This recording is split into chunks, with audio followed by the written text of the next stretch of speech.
Shalom and welcome to Jerusalem Studio. Last week, during the early hours of Friday morning, Israel landed a stunning blow on its mortal enemy, the Islamic Republic of Iran. Two of Israel's most professional and innovative organizations, the Israeli Air Force and Mossad intelligence agency, surprised their complacent targets, hitting both key nuclear, military, and other types of assets, as well as personnel. Iran has retaliated, killing Israeli civilians, destroying urban neighborhoods, and slightly damaging high-value targets, but the balance is clearly in Israel's favor as the war has entered its fifth day. Global and regional actors have now called for a ceasefire and a return to the American-Iranian negotiations broken by the Israeli offensive. To help us follow these events and chart their probable course, we're joined all the way from Central Israel by Brigadier General in Reserve Yossi Cooper-Wasser, who is the president of the Jerusalem Institute for Strategy and Security, formerly the Director General of the Israel Ministry of Strategic Affairs, as well as the head of the IDF Intelligence Directorate Research and Assessments Unit. It's great to see you, General. My pleasure to be with you. Also joining us from New York is Dr. Olli Heinonen, who formerly served as the Deputy Director General of the International Atomic Energy Agency. Currently, he's a distinguished fellow at the Stimson Center in Washington, D.C. It's great to see you, Olli. Thank you. Last but not least, our TV7 editor-at-large, Mr. Amir Oren. And Amir, I'd like to immediately start with you. We are still, of course, at a very fluid situation with data flooding from every direction pretty much about everything that is going on. While I did mention in my opening remarks that the negotiations abruptly ended when Israel launched the attack, but actually it's not completely accurate. What's more accurate is since the Iranians failed to meet Trump's deadline of the 60 days, President Trump naturally provided the Iranians with significant diplomatic overtures. Nonetheless, he highlighted they're not going to have a nuclear weapon, and therefore they're not going to have a nuclear cycle. To include enrichment in other aspects, the Iranians refused President Trump and sought to drag their feet and responded with some alternative proposal, at least according to their foreign minister, Abbas Araghchi. What can you tell us about that, and to what degree is right now the situation only going to intensify as time progresses? Right. So you may dimly remember, because it was ages ago, but actually only a couple of days ago, that the delegations headed by Araghchi on the Iranian side and presidential envoy Steve Witkoff on the American side were supposed to meet in Muscat, Oman, Sunday. As the Iranians prepared for that, they were surprised by the Israeli preventive action.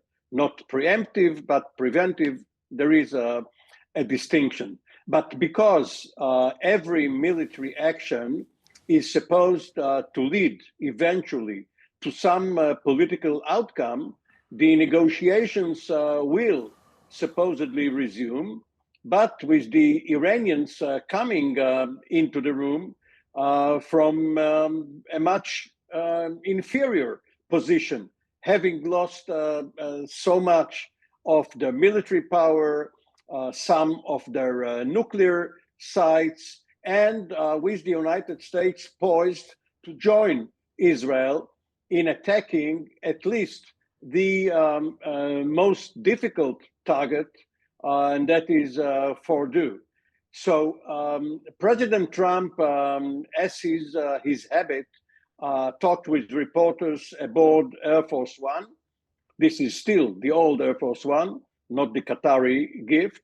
And he said that he's not interested in just a ceasefire agreement, which will obviously give the Iranians time to recover and perhaps rehabilitate some of their facilities.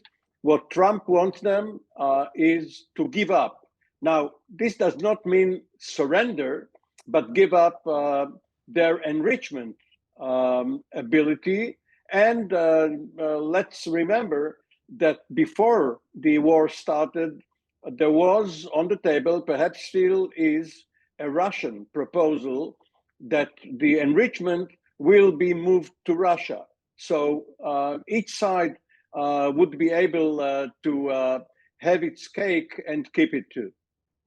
Indeed. Well, In this in case. any event, there are ongoing discussions between Iran and a couple of mediators, to include the Qataris, to include the Russians, to include the Chinese, the Omanis, as well as there was one more country in the mix. I assume it has to do also with the UAE. Isn't okay? Well, there are plenty of countries trying to broker some type of cessation of hostilities, since the Iranians are at the back burner at this point in time. On that, General Kupil-Vasil, when you currently look at the situation in Iran, naturally the power disparity is clear as daylight. We're seeing Israel maintaining the upper hand by accomplishing quite rapidly and against a lot of the analysis and the expectations that were before the launch of the attack, full air control and freedom of operation over the majority of Iran, naturally the western part of Iran, where it already established true air dominance over Iran and doing whatever it requires to do. Yes, I think that this air superiority and air dominance is extremely important, because it, together with the international legitimacy that we have for this operation, coming not only from the United States but from other countries as well, we have enough time to take care of everything that belongs to the Iranian nuclear project, because this is such a big project that we have to deal with each and every part of it carefully and make sure that we get the necessary results. Now, as we make progress with this, I think we have a better chance to convince the Iranians to take what's offered to them, because once we finish with that, if they are not going to go for a deal, then we have already started, move towards regime targets as well, while doing the nuclear and the ballistic missile targets at the same time. So they have to make up their mind about what they're going to do about the proposed deal. And for us, it's a golden opportunity to really set the Iranians back many, many years. We have already done a lot of damage to the Natanz facility, as was mentioned by the IAEA director. And we have already done a lot of damage to the Isfahan uranium conversion facility. And we are dealing with the centrifuges production facilities. And we are dealing with the facilities that are part of the program of weaponization in Parchin and elsewhere in Tehran itself. So as time goes by, we take care of more and more elements of the program and make it more and more difficult for the Iranians to revive it.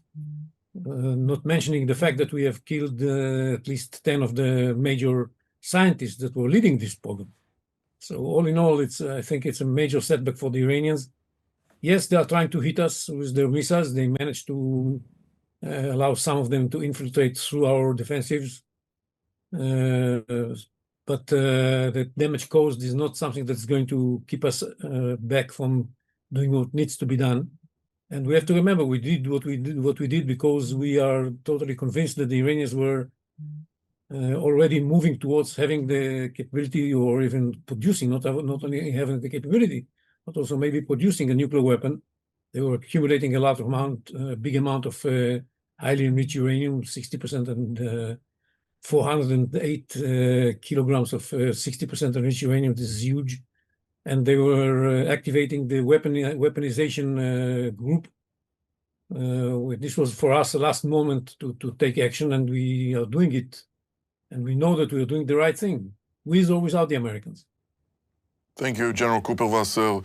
Dr. Heinonen, as General Kupil-Vasil also mentioned, IAEA Director General Rafael Grossi has made a report. So, of course, he spoke to the Board of Governors after Russia called for an emergency meeting on the situation in Iran in context, of course, of the war between Israel and Iran. And he circulated a document providing a status report. What can you tell us about that? And to what degree has Israel now already degraded large parts of Iran's nuclear infrastructure? Thank you. A lot. And I think that I pretty much agree what General Cooper was just described. The core of the program to produce high-enriched uranium has been badly damaged. I don't think Natanz will operate anytime soon. Fordo, I think that there are still perhaps something which we really don't fully know. And then certainly Isfahan, which was the place where most of the uranium conversion was taking place. But there are still a lot of nuclear facilities in Iran which we don't know what has taken place or what will take place. And there may be also unknown facilities like Fordo. I just remind the people, when did the construction of Fordo start? 2004. Just when Iran has entered to the agreement with E3 and it was unhappy with the developments, they started Fordo, which was from the very beginning designed to produce high-enriched uranium for nuclear weapons, and the low-enriched uranium feed material was supposed to come from Natanz. So that's the history. And now we have to look carefully. There are things we know, there are things we don't know, and there are things which we should know. And I think that the general described it very well. This was perhaps last moment to stop the production of fissile material for nuclear weapons and delay those facilities which have been involved with the weaponization. But I caution, it's a long way to go. Iran has distributed in last few years these facilities practically over the country, far away from western part. They are in Semnan, northern part, in Mossad, and near Tehran and near Karaj. So this is a wide spectrum of installations which are somehow involved with the program. And particularly the places where these guys, the people who were associated with weaponization, I don't think, at least in public, we have seen a list of them and what really has been targeted.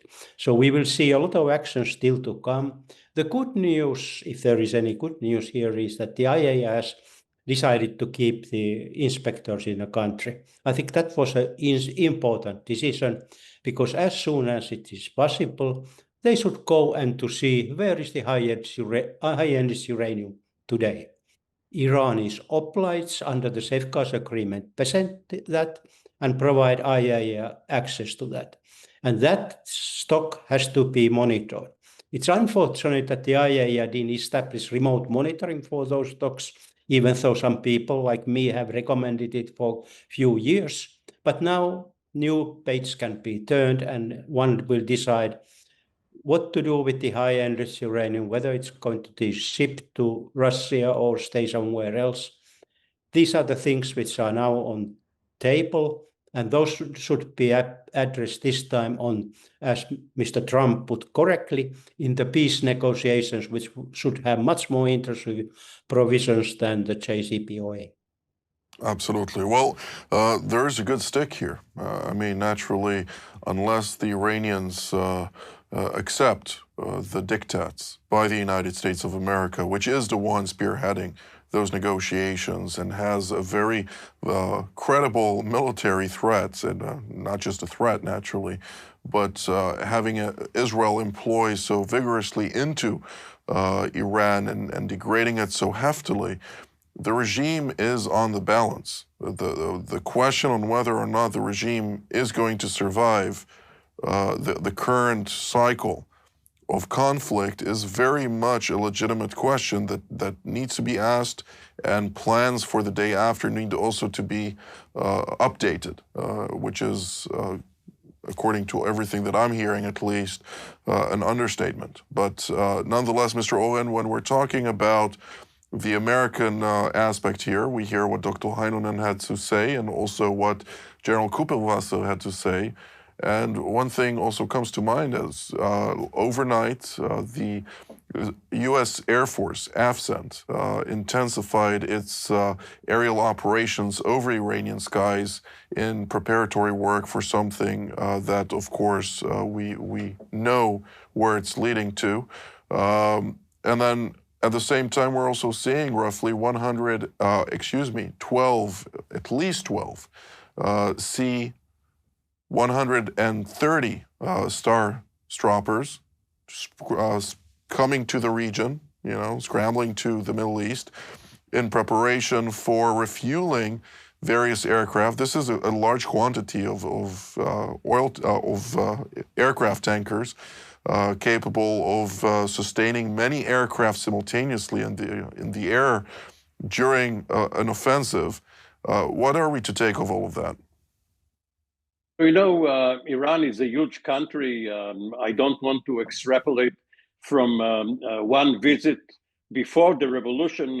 I was there almost 40 years ago, and traveling by land from Tehran to Shiraz and to Isfahan took many hours, and not only because the roads were not the interstate level in the United States. Obviously, from the air, it's much faster, but the fact that the Israeli Air Force has cleared all opposition makes it very easy for the US Air Force, which is much more cumbersome. It works with electronic warfare planes, and then the star lifters, which you mentioned, and the refueling, and all of that. They are now able to fly safely, if not over Iran, in the immediate proximity, and help the bombers, which will obviously try to penetrate the many layers of earth protecting Fordow. Now, there is a risk there, because if the Americans are not able to hit Fordow, then what will the Chinese say about the possibility of an American-Chinese clash over Taiwan? So Trump would probably be happy if the Iranians come to the table. And when you mentioned the credible military threat, obviously it has failed on the Israeli side. There was no deterrence because the Iranians kept at their game. Let me just make one other remark. The Israeli intelligence agencies have been so remarkable in pinpointing their human targets that one wishes that they would do the same to the Basij commanders and other local officials, because they are the people who are repressing the population. And perhaps if one wishes for a counter-revolution, this is what should be done. Absolutely. Well, a chief of police, at least one chief of police that was conducting affairs against local populations was eliminated. I think it was yesterday or the day before that. And of course, just early this morning, it was confirmed that the chief of staff who replaced the former chief of staff merely 4 days ago was now also eliminated. So they need to find him a new replacement, and naturally many replacements after that, if at all, considering the situation of the current regime in Tehran.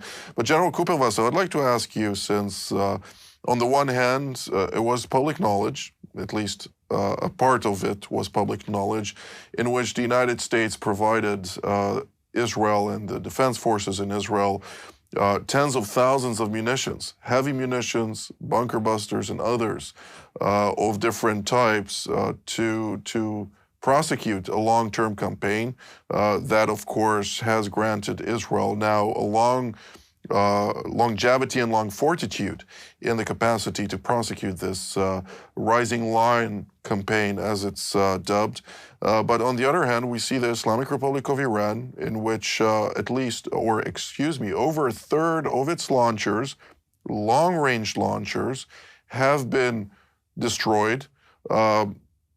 And the long-range ballistic missiles, from everything that I hear, both in the United States and in Israel, it's starting to get depleted. And we're seeing that while Israel, in the process of escalation dominance, is really going up that ladder of intensity, the Iranians are lowering the number of ballistic missiles they're firing on a daily basis, not for a lack of trying necessarily, but it seems like they're just they don't have the means, and they are forced to engage in fire discipline. Well, we are trying to deplete the capabilities of Iran on the ballistic missiles realm, mainly trying to hit the launchers, and we have hit already many of them, and at the same time trying to take action against the missiles themselves. And that's on top of our interception capabilities that is done together with the Americans. The Americans have deployed the THAAD anti-missile defense along our borders as well, and together we are trying to deal with the incoming missiles. That said, I rather say that let's assume that we are not going to have any achievement in that to the extent that we shall be able to prevent Iran from launching more rockets and missiles towards us.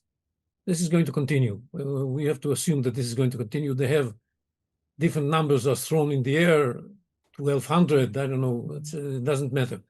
Unlike the two previous cases in April and October, when they launched hundreds, this time they are much more more cautious about the numbers of missiles they use. And we have something like several dozens at most in each salvo. So it's not going to come to an end anytime soon. They will be able to continue launching missiles. That said, the impact of what we are doing in Iran is much bigger, not because of what we do to the missiles, but because of what we do to three other things. First of all, the Iranian air defense. This has been decimated almost completely differently in Western Iran and in the Tehran area. And it's going to continue doing like that in other areas of Iran soon. So this is amazing because this allows us to have the air superiority. Secondly, we are dealing, as we said before, with the nuclear project. And they are losing, every day they lose some of their assets on the nuclear project. And we know the project well enough in order to know where to focus. There are, as Oli said, there are some things that we don't know. And we have to learn as we move forward, but we know a lot, enough in order to cause severe damage and to make the Iranians unable to revive the project anytime soon. And the third thing we do, we start dealing with regime assets. And this weakens the regime in front of their people and creates the threat for the regime that the people are going to throw them, and not Israel. That is even worse than Israel hitting them. And these are the three areas where we make progress. And on top of the missiles area. And with that all together happening, it's causing a lot of pressure on the Iranian regime. And the question is whether it's going to be conducive to some sort of an attempt to throw the regime by the people. Absolutely. Whether it's going to be enough powerful in order to convince Khamenei to go for a deal, or whether it's going to be, whether we're going to reach the point where Israel itself is going to do something about Khamenei and create a new condition of chaos in Iran.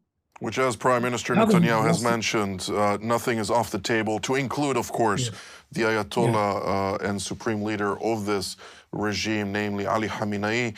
But Dr. Heinonen, we don't have very much time left, and I still would like to ask you, since, as we know, they have accumulated over 400 kilograms of 60% enriched uranium of U-235, and what... one of the questions that keeps coming to mind is, aren't they able, as you've mentioned also in the past, to take this large quantity and seek to convert it into a nuclear payload in some small undisclosed location somewhere in Tehran under a lot of stress right now, but nonetheless, something like this keeps being a point of concern, is it not? Yeah, that's true. And we don't know, at least in public, where this uranium is today. Most likely not in Fordo, most likely not in Natanz, at least most of it. So where it is, and it is important that the IAEA gets to that. But it has two other aspects, as you mentioned. First of all, I don't think that people will wait very long with the Fordo, even without bunker busters, just to disable operations there, because this is the best technical place at this point of time for Iran to convert it to high-enriched uranium. They have 10 IR-6 cascades, according to the latest IAEA report. It will be a matter of days to produce enough material for nuclear weapon, if they get the material there and if they get it out. That's one thing. But then comes this other part, which I'm equally concerned, is that what if there is another place? Because we know that IAEA has had no control for all stock of the Iranian centrifuges, not even in the beginning of JCPOA. IAEA just counted what was presented. That the question is, did Iran present all the centrifuges, yes or no? So there are a lot of uncertainties, and I'm sure all the intelligence forces are watching that. But this is not going to be easy, and I think we will see some actions in days to come. And the Iranians have, of course, not responded to the open probes, namely 4 open probes on nuclear particles that were uncovered by the IAEA, and the Iranian responses to where they are and where they were removed to have been consistently inconsistent with technical facts. But unfortunately, this is all the time that we have for today. I'd like to immediately thank Dr. Heinonen, General Kuperwasser, and Mr. Oren for all of your insights. And I'd like also to thank all of you at home as well. Until our next edition, from here in Jerusalem, Shalom.